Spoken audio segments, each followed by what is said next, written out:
Hello guys, പുതിയ വീഡിയോയിലേക്ക് ഏവർക്കും സ്വാഗതം. യൂട്യൂബേഴ്സിനെതിരെ രേണുസുധി എന്നൊരു സംഗതി കേൾക്കുന്നുണ്ട് ഗൈസ്.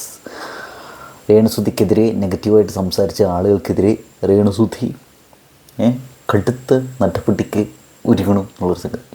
അപ്പോൾ ഞാൻ ആലോചിച്ച് ഈ യൂട്യൂബേഴ്സിനെതിരെ എന്ന് പറഞ്ഞിട്ടുണ്ടെങ്കിൽ ഇന്നുള്ള യൂട്യൂബേഴ്സിൽ എനിക്ക് തോന്നണത് ഒരാൾ പോലും വിടാണ്ട് റെസ്പോണ്ട് ചെയ്തിട്ടുണ്ട്, റിയാക്ട് ചെയ്തിട്ടുണ്ട് തോന്നുന്നു രേണുസുധിയുടെ പ്രവൃത്തികൾക്ക് എതിരെ, അല്ലെങ്കിൽ രേണുസുധിയെക്കുറിച്ച് സംസാരിച്ചിട്ട്. രേണുസുധീനെ തുടക്കത്തിൽ നല്ല രീതിയിൽ തലയിൽ വെച്ചിട്ടുള്ള ആളുകളൊക്കെ അവർ ഒരു പ്രത്യേക പോയിന്റിൽ, ഏതെങ്കിലുമൊക്കെ പ്രത്യേക പോയിന്റ്, അത് ഏതൊക്കെ പോയിന്റ് നമുക്ക് പറയാം, അവർക്കെതിരെ തിരിഞ്ഞിട്ടുണ്ട് എന്നാണ് എൻ്റെ ഒരു കണ്ടെത്തൽ. ചില ആളുകൾ ഒരു ലിമിറ്റും കടന്നിട്ട്, നമ്മൾ ലിമിറ്റ് എന്നൊക്കെ പറയുന്നത് എന്താ പറയുക, ഒരു ലിമിറ്റും കടന്നിട്ട് അങ്ങോട്ട് പോയിട്ടുണ്ട്. പ്രത്യേകിച്ച് അതുൽ വ്ളോഗ്സിനെ പോലുള്ള ആളുകളൊക്കെ രണ്ടും കൽപ്പിച്ചിട്ട് അങ്ങോട്ട് പോയായിരുന്നു. അവർ ഡിറ്റക്റ്റീവ് പണിയൊക്കെ എടുത്തിട്ട് വിവി, അതുൽ വ്ളോഗ്സ്, പിന്നെ ആരൊക്കെ കുറച്ച് ആൾക്കാർ ടീംസൊക്കെ, അതുപോലെ നമ്മുടെ രായണ്ണൻ, രാജ് ടോക്സ് അല്ലേ മൂപ്പര്, മാമൻ രാജണ്ണനൊക്കെ നല്ല പണി കിട്ടാനുള്ള സാധ്യത ഉണ്ട്. നമുക്ക് പണി കിട്ടും അറിയില്ല. നിങ്ങൾ പൊതുവേ രേണുസുധി ഒരു കുടുംബത്തിന് വേണ്ടി കഷ്ടപ്പെടുന്ന ആക്ടിങ് ഫീൽഡിലുള്ള ഒരാളെന്നുള്ള ലെവലിൽ സപ്പോർട്ട് ചെയ്തിട്ട് സംസാരിച്ചുള്ളൂ. ഇവിടെ സേഫ് ആവുക പറഞ്ഞ് നമുക്കെതിരെ പടി വരുമെന്ന് അറിയില്ല. അപ്പോൾ ഞാനിവിടെ പറഞ്ഞു തന്നൊരു കാര്യം എന്ന് വെച്ചാൽ, രേണുസുധീനെ ആളുകൾ കലിപ്പ് ആവാനുള്ള കാരണം ആ ഒരു സ്റ്റേജ് ആണെന്ന് നിങ്ങൾക്ക് തോന്നുന്നു ഗൈസ്, കമൻറ്റ് ചെയ്യാം കേട്ടോ. എൻ്റെ ഒരു കണ്ടെത്തൽ എനിക്ക് തോന്നിയിട്ടുള്ളൊരു കാര്യം എന്താ വെച്ചിട്ടുണ്ടെങ്കിൽ, ഇവർ പല ആളുകളും സാധാരണ പറഞ്ഞു വെച്ചിട്ടുണ്ടെങ്കിൽ രേണുസുധി അഹങ്കാരം കാണിക്കണോ, സംസാരത്തിൽ ഒരു മര്യാദയില്ല, ചെക്കന്മാരെ കെട്ടിപ്പിടിക്കണോ, അതേപോലെ പ്രതീക്ഷിന് ഫുഡ് വാരി കൊടുക്കണോ, ഇങ്ങനെയുള്ള കുറേ കാര്യങ്ങളാണ്. പക്ഷേ ഞാൻ ഈ ഒരു സാധനങ്ങൾ നല്ല ശ്രദ്ധിക്കണം. നമ്മൾ എൻ്റെ കാര്യത്തേക്ക് വരാം, അതിന് വേറെ കാര്യം പറയാം. വേറെ പല ആളുകൾക്കും ഇത് കലിപ്പാവാൻ കാരണം എന്താ വെച്ചാൽ, രേണുസുധി ഇൻ്റർവ്യൂവിൽ പറഞ്ഞിട്ട് വന്നിട്ട് കൊല്ലം സുധിയുടെ രണ്ടാമത്തെ വൈഫാണ് രേണു ഒക്കെ പറഞ്ഞപ്പോൾ അത് നുണയാണെന്ന് പറഞ്ഞിട്ട് വീണ രംഗത്ത് വന്ന ഒരവസ്ഥയില്ലേ. അപ്പോൾ മുതലേ ആളുകൾക്ക് ഈ കലിപ്പ് വലിയ രീതിയിൽ കൂടി തുടങ്ങി തോന്നുന്നു. അതായത് രേണുസുധി നുണ പറഞ്ഞതാണ്, അല്ലെങ്കിൽ രേണുസുധി ഇതിനു മുമ്പ് കല്യാണം, നിയമപരമായിട്ടുള്ള ആദ്യത്തെ കല്യാണമാണ് രേണുസുധി എന്നൊക്കെ, രേണുസുധിന് മുമ്പ് കല്യാണം കഴിച്ചിട്ടുണ്ട് എന്നൊക്കെ പറഞ്ഞിട്ട് കുറേ വ്ളോഗേഴ്സ് വന്ന് പറഞ്ഞു.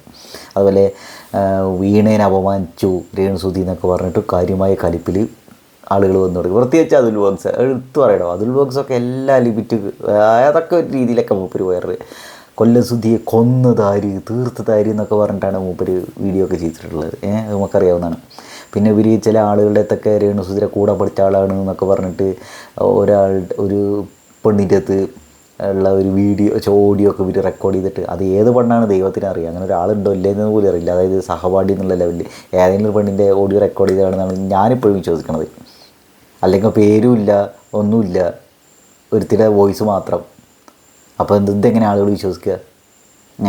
അപ്പോൾ അങ്ങനെ ഒരു ലെവലിൽ, അതായത് കൂടുതൽ കോൺട്രവേഴ്സികളിലേക്ക് രേണുസുധീനെ എത്തിച്ച സംഗതിയിലായിരുന്നു. അതുപോലെ വീണ എന്നുള്ള പേരൊക്കെ പിന്നെ വന്നത് ആദ്യം എന്താണ്, ഒരുത്തി വന്നിട്ട് ഇങ്ങനെ പറയുകയാണ്, എന്നെ രേണുസുധീനെ കുറിച്ച് കുറ്റം പറയണു, ഞാനാണ് രേണുസുധിയുടെ മുമ്പുണ്ടായിരുന്ന കൊല്ലസുധീര ഭാര്യ, അതായത് രണ്ടാമത്തെ ഭാര്യ എന്നൊക്കെ പറഞ്ഞിട്ട് രേണുസുധി മൂന്നാമത്തെ ഭാര്യയാണ് എന്നൊക്കെ പറഞ്ഞിട്ട് വീണ ആ പേരൊന്നും തുറക്കത്തിൽ വന്നിട്ടില്ലായിരുന്നു. എന്നിട്ട് ഓളുടെ സൗണ്ട് എന്നുള്ള രീതിയിൽ ഒരു സൗണ്ടും കേൾപ്പിച്ചിട്ട്, അപ്പോൾ നമുക്ക് ഈ സൗണ്ട് കേട്ടിട്ട് വെറുതെ എന്തെങ്കിലും അങ്ങോട്ട് വിശ്വസിക്കാൻ പറ്റും നമുക്ക്. അപ്പോൾ ഒന്ന് ആലോചിച്ച് നോക്കി, വേറൊരുത്തി ഫേക്കായിട്ട് സൗണ്ട് റെക്കോർഡ് ചെയ്തിട്ട് ആ 37 സംസാരം ഇത് റെക്കോർഡ് ചെയ്തിട്ട് കേൾപ്പിക്കുകയാണെങ്കിലോ, അങ്ങനെ ആയിക്കോട്ടെ. നമ്മൾ സാധാരണയായിട്ട് അങ്ങനെ ചിന്തിക്കുക. പിന്നെയാണ് അത് വീണയാണെന്നുള്ള ലെവലൊക്കെ ഇപ്പോൾ വരുന്നുണ്ട്. ദൈവത്തിന് അറിയാറില്ല. കാരണം ഈ വീണ എന്നുള്ള കഥാപാത്രം ഇങ്ങനെ മുന്നിലേക്ക് ഇങ്ങനെ വന്നിട്ടില്ല. ഞാനാണ്, എൻ്റെ സൗണ്ടാണത്, ഞാനാണത് ആൾ എന്നൊക്കെ പറഞ്ഞിട്ട് രേണുസുധിക്കെതിരെ വന്നിട്ടില്ല. അവർ ആവശ്യം വരുമ്പോൾ ഞാൻ പുറത്തേക്ക് വരാം, കുറേശ്ശിട്ട് കാണ്ടായിട്ട് പുറത്തേക്ക് വരാമെന്നാണ് പറയണത്. എന്താണ് ഉദ്ദേശിക്കുന്നത്? ഭാഗമായിട്ട് ഞാൻ അതാ ഉദ്ദേശിച്ചിട്ടോ. അപ്പോൾ ഇവിടെ നമ്മൾ പറഞ്ഞു വന്നത്, അവരുടെ പേര് അതന്നെ അല്ലേ, ആണെന്നാണ് എൻ്റെ ഓർമ്മ.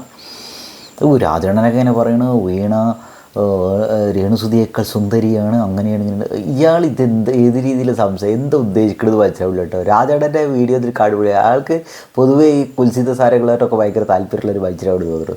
അയാൾ ജാസ്മിൻ ജാഫറിനെ കഴിഞ്ഞ വർഷം ബിഗ് ബോസിൽ അവിടെ ഉള്ള സമയത്ത് ജാസ്മിൻ ജാഫറിനെ കുറിച്ച് എല്ലാവരും ഇങ്ങനെ കുറ്റം പറയുന്ന സമയത്ത് മൂപ്പരൊരു വീഡിയോ ഇട്ടിട്ട് ആ വീഡിയോ റിമൂവ് ചെയ്ത് കാലിൽ ഓർമ്മ ഉണ്ടത്. രാജേട്ടൻ അത് പറഞ്ഞത് വേറൊരു കൊണോട്ടേഷനുള്ള ഒരു സാധനമായിരുന്നു അത്. എന്നിട്ട് മൂപ്പരാണ്ട് ഡിലീറ്റ് ചെയ്തുള്ളത്.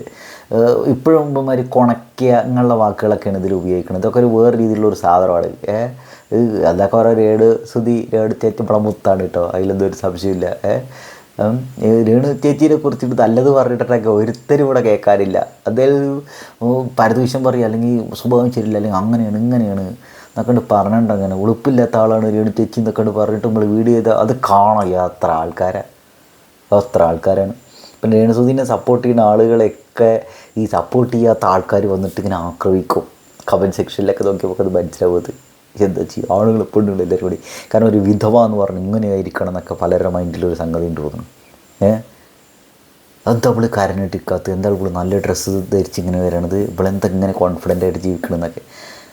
എല്ലാവരും അങ്ങനെ അല്ല കേട്ടോ. അതായത് എല്ലാവരും ഇപ്പോൾ ഇത് ഇങ്ങനെ നെഗറ്റീവ് മൈൻഡ് സെറ്റുള്ള ആളുകൾ നല്ല ഞാൻ പറഞ്ഞു തരുന്നു. പലർക്കും അങ്ങനെ ഒരു വിഷയം ഉണ്ട് തോന്നുന്നു. ഇപ്പോൾ ചിലർക്ക് അവരുടെ ജീവിതത്തിൽ ഭയങ്കര ഫ്രസ്ട്രേഷൻ തോന്നുന്നു, നമുക്കിങ്ങനെ നടക്കാൻ പറ്റുന്നില്ലല്ലോ എന്ന് തോന്നുന്നു. അങ്ങനെ കുറച്ച് ആളുകളുണ്ട്. പിന്നെ ചിലർ എല്ലാവരും രേണുസുധീനെ ആക്രമിക്കണം, നമുക്കിടെ ആക്രമിക്കാൻ വേണ്ടിയിട്ട് അങ്ങനെ പറയുന്ന ടീംസ് തോന്നുന്നു. ഇതൊന്നും അല്ലാണ്ട് വളരെ ജെനുവിനായിട്ട് രേണുസുധിയുടെ ഇഷ്ടം ഉണ്ടായിരുന്ന, പിന്നീട് അത് ഒരു ദേഷ്യവും വിദ്വേഷമായിട്ട് മാറിയുള്ള കുറച്ച് ടീംസ് തോന്നണം. അവരെ ഞാൻ കാര്യമായിട്ട് റെസ്പെക്റ്റ് ചെയ്യണം കേട്ടോ. അങ്ങനെയുള്ള ആളുകളാണ് വലിയൊരു ശതമാനം എന്ന് ഞാൻ വിശ്വസിക്കുന്നു. അത് അവരെന്താണെന്ന് വെച്ചാൽ അവർ പറയുന്നത് കൊല്ലം സുധിയുടെ ഓർമ്മ ദിവസം, 2ാമത്തെ ആണ്ടിലെ ഓർമ്മ ദിവസം അലിൻ ജോസ് പെരേരയും കൊണ്ട് ഡാൻസ് കളിപ്പിച്ചു, അല്ലെങ്കിൽ അലിൻ ജോസ് പെരേര ഡാൻസ് കളിച്ചപ്പോൾ അതിനെ സപ്പോർട്ട് ചെയ്തു, കൈയടിച്ച് പ്രോത്സാഹിപ്പിച്ചു എന്നൊരു സാധനമാണ്. ഇതിനെക്കുറിച്ച് ഞാനൊരു വീഡിയോ ചെയ്തിട്ടുള്ളതാണ്. അതായത് അതിന് ശേഷം വന്നുള്ള വീഡിയോസ് ഉണ്ട്. അതിന് ശേഷം വന്ന വീഡിയോസ് ഉണ്ട്. തുറക്കുന്നതെന്ന് വെച്ചാൽ ആളുകൾ ഇതെങ്ങനെയും വൈറലാവാൻ വേണ്ടി ഒരു സാധനമൊക്കെ ചെയ്യും. അപ്പോൾ ആളുകൾ വീഡിയോ കാണുമല്ലോ, രേണുസുധീനെ കുറ്റം പറയാനെങ്കിൽ ആ വീഡിയോ കാണുമല്ലോ, അതിനായിരിക്കും എന്ന് ആ ഒരു വീഡിയോ തുറക്കത്തിൽ വിട്ടത്. പക്ഷേ പിന്നീട് വന്നൊരു വീഡിയോ ഉണ്ടായിരുന്നു. പ്രതീഷിൻ്റെ മകൾ പറയുന്നുണ്ട്, അതായത് ഒരു ഡാൻസ് കളിച്ച ഒരു മാമ അലിൻ ജോസ് പെരേര. അപ്പോൾ അലിൻ ജോസ് പെരേര അങ്ങനെ ഡാൻസ് കളിക്കണത്. അപ്പോൾ പിന്നെ എന്തിനാണ് പിന്നെ രേണുസുധി അതിനെ സപ്പോർട്ട് ചെയ്തതെന്ന് പറയുമ്പോൾ അതിൽ രേണുസുധി അവസാനത്തെ ഒരു ഇൻ്റർവ്യൂവിൽ രേണുസുധി പറയുന്നുണ്ട്, എന്താ പറയണത്, രാവിലെയാണ് ഇതിൻ്റെ പരിപാടികളൊക്കെ കഴിഞ്ഞത്, അതായത് പ്രാർത്ഥനയൊക്കെ പരിപാടികളൊക്കെ ഉണ്ടാവില്ല, അതൊക്കെ കഴിഞ്ഞത്. അതിനുശേഷം എല്ലാവരും വീട്ടിലേക്ക് പോണ സമയത്ത്, പിരിഞ്ഞു പോണ സമയത്ത് എല്ലാവരും വീട്ടിൽ നിന്ന് ഇറങ്ങൂല. ആ ഇറങ്ങണ സമയത്ത്, അതായത് അന്ന് ഒരു ആൽബത്തിൻ്റെ എല്ലാവരും ഹാപ്പി ആയിട്ട് അവിടെ നിൽക്കണ ഫംഗ്ഷൻ എന്ന് പറയുന്നത്, ആ പരിപാടികളൊക്കെ കഴിഞ്ഞ് അന്ന് അവരൊരു ആൽബം റിലീസുമായിരുന്നു. അപ്പോൾ അലിൻ ജോസ് പെരേരയും ക്യാമറയും എല്ലാ ആൾക്കാരും അവിടെ ഉണ്ട്. അപ്പോഴാണ് ആ കൊച്ചു പറഞ്ഞത് ഡാൻസ് കളിച്ചു തരുമെന്ന്. അപ്പോൾ അലിൻ ജോസ് പെരേര കൺഫ്യൂസ്ഡ് ആയിട്ട് കളിക്കണം വേണ്ട ലെവലിൽ പിന്നെ അങ്ങോട്ട് കളിച്ചതാണ്. ഇതാണ് സംഗതി. ഓക്കെ, ആണ്ടാണെന്ന് പറഞ്ഞിട്ട് എല്ലാ നേരവും ഒരു ഉള്ളിൽ സങ്കടം വിചാരിച്ചിട്ട് എല്ലാ സമയവും ഫുൾ നേരം ഇങ്ങനെ കരഞ്ഞുകൊണ്ടിരിക്കുക മനുഷ്യർ. അങ്ങനെ കരഞ്ഞുകൊണ്ടിരിക്കണമെങ്കിൽ ഒരു ഫേക്കാണ് എന്ന് വിചാരിക്കുന്ന ആളുകളുണ്ട് അല്ലേ. ആൾക്കാരെ കാണിക്കാൻ വേണ്ടി ഫേക്ക് പരിപാടി കാണിക്കാതിരിക്കുന്നത്. എന്തായാലും രേണുസുധിയുടെ കാര്യങ്ങളിലൊക്കെ രേണുസുധിക്ക് ഒരു ന്യായീകരണമുണ്ട്. അപ്പോൾ ആ ന്യായീകരണങ്ങൾ, ആ ഒരു ലോജിക്ക് നമുക്ക് അംഗീകരിക്കാൻ കഴിയേണ്ട, അത് അങ്ങനെയാണ് ലോജിക്ക് അല്ലേ നമുക്ക് തോന്നുകയാണെങ്കിൽ നമ്മൾ രേണുസുധിനെ അംഗീകരിക്കും. അല്ല, ആ ലോജിക്കിനെ നമുക്ക് അംഗീകരിക്കാൻ കഴിയില്ലെങ്കിൽ രേണുസുധി പറയുന്നത് നുണയാണ്, ഫേക്കാണ് എന്നുള്ള രീതിയിൽ ആളുകൾ എടുക്കേണ്ടാവും. ഇത് രണ്ടും അല്ലാത്ത ടീംസ് ഉണ്ട്. ഞാൻ തുറക്കൽ പറഞ്ഞ ടീം, അതായത് അവളെന്താ അങ്ങനെ ചെയ്തത്, അവളങ്ങനെ ചിരിക്കാൻ പാടുണ്ടോ എന്നൊക്കെ പറഞ്ഞിട്ട് ഒരു ലോജിക്കും ഇല്ലാണ്ട് ഒരാളോട് ദേഷ്യമാണെങ്കിൽ ദേഷ്യം തന്നെ എന്നുള്ള ലെവലിലെ ആൾക്കാർ. നമ്മൾ ഈ ചില കുടുംബ പ്രശ്നങ്ങൾ കണ്ടിട്ടില്ലേ, ആ ഒരാൾ എന്തെങ്കിലും ഒരു തെറ്റ് ചെയ്തിട്ടുണ്ടെങ്കിൽ ആ തെറ്റ് പിന്നെ അയാൾ എത്ര നല്ല ചെയ്തിട്ടും കാര്യമില്ല, ആ തെറ്റെന്നെ വെച്ചിട്ട് എൻ്റെ സ്വഭാവിക്ക് അറിയാം ഇത് ഇങ്ങനെയാണെന്നൊക്കെ പറയൂലേ.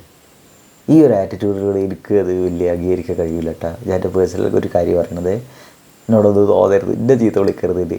അപ്പോൾ നമ്മൾ പറഞ്ഞു വന്നത്, രേണുസുധി എന്ന് പറയുന്നത് നമ്മളെല്ലാവരെയും പോലെ തന്നെ ഒരാളാണ്. നമ്മുടെ സ്വഭാവത്തിൽ, പെരുമാറ്റത്തിലൊക്കെ അബദ്ധങ്ങൾ സംഭവിക്കും, തെറ്റ് സംഭവിക്കും, ചിലതും നമുക്ക് അംഗീകരിക്കാൻ പറ്റില്ല. അങ്ങനെ കുറേ വിഷയങ്ങളായിരിക്കും. അവർ ജീവിക്കാൻ വേണ്ടി അവരുടേതായ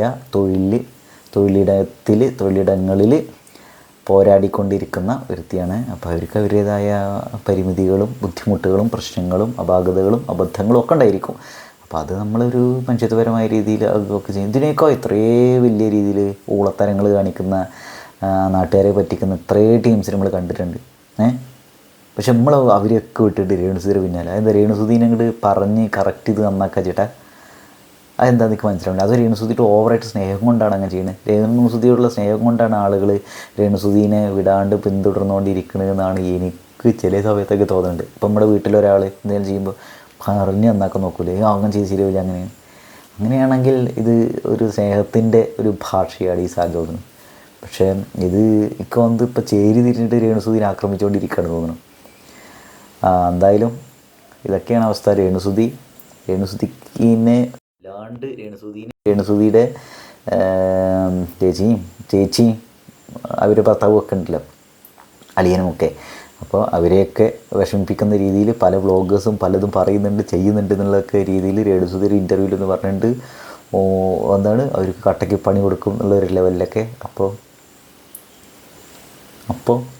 ഒന്നുമില്ല, അതൊക്കെ തന്നെയുള്ളൂ. അപ്പോൾ വേറെ വീഡിയോയിലേക്കാണ് ഗൈസ്. ആദ്യമായിട്ടാണ് യൂട്യൂബ് ചാനൽ ഒന്ന് സബ്സ്ക്രൈബ് ചെയ്യട്ടോ. നിങ്ങളുടെ അഭിപ്രായം എന്താ? നിങ്ങൾ രേണുസുതിയോടുള്ള ഇഷ്ടം ഇപ്പോഴും വെച്ച് പുലർത്തുന്നുണ്ടോ? അതോ രേണുസുതി മുമ്പ് രേണുസുതി ഭാഗത്ത് ഒരു തെറ്റ് പറ്റി എന്നുള്ളത് കൊണ്ട് ആ ദേഷ്യത്തിലാണ് രേണുസുതി നല്ല കാര്യങ്ങൾ നിങ്ങളിങ്ങോട്ട് കണ്ടില്ല എന്നടിക്കണത്? അതോ രേണുസുതിനൊക്കെ കണ്ണിലേറെ പിടിക്കില്ല, തുടക്കത്തിൽ പിടിക്കില്ലായിരുന്നു, അങ്ങനെയാണോ? എന്താണെങ്കിലും നിങ്ങളുടെ അഭിപ്രായം കമൻറ്റ് ചെയ്യട്ടെ ഗൈസ്. എനിക്കിത് എന്താ അതിൻ്റെ ഒരു വൈബ് എന്ന് അറിയാൻ വേണ്ടിയിട്ടാണ്. Okay, bye bye.